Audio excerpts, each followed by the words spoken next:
उस लड़की को बड़े बच्चों को आज्ञाकारी बनाने के लिए बस एक नज़र की ज़रूरत होती है। जैसे जैसे वह बड़ी होती जाती है, वह कुछ ही इशारों से दूसरों को आसानी से वश में कर लेती है। उसकी शक्ति बढ़ती जाती है, यहाँ तक कि वो आंखें बंद करके भी लोगों को आज्ञाकारी बना सकती है।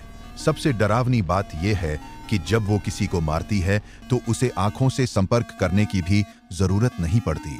उसकी बेटी में सम्मोहन की ऐसी अद्भुत क्षमता है, लेकिन उसके माता पिता इससे कभी खुश नहीं हो सके।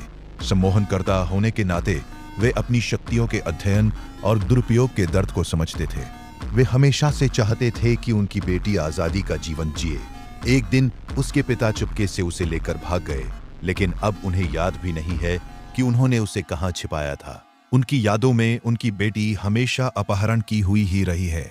एकमात्र सुराग उनकी बेटी की एक तस्वीर है जिस पर उसका नाम लिखा हुआ है। लेकिन जैसे जैसे वो सुराग का पीछा करते हैं, उन्हें पता चलता है कि सब कुछ एक भ्रम है।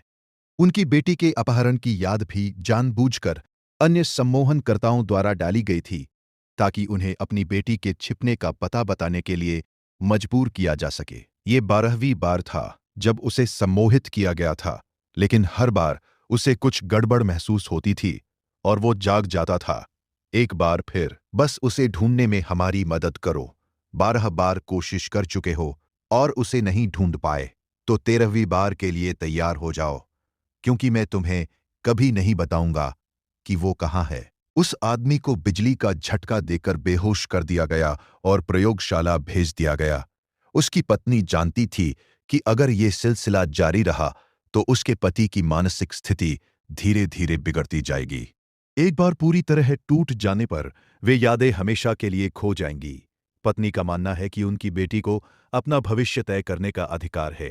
इसके अलावा उसकी क्षमता बहुत खतरनाक है, वे कभी भी अकेले नहीं रह सकती। उसे समझाने में नाकाम रहने के बाद पत्नी के पास संगठन को अपने पति की यादों को फिर से मिटाने देने के अलावा कोई चारा नहीं था। जल्द ही वो बेहोश हो गया। एक साधारण परीक्षण के बाद उन्होंने पुष्टि की कि स्मृति रीसेट पूरी हो गई थी।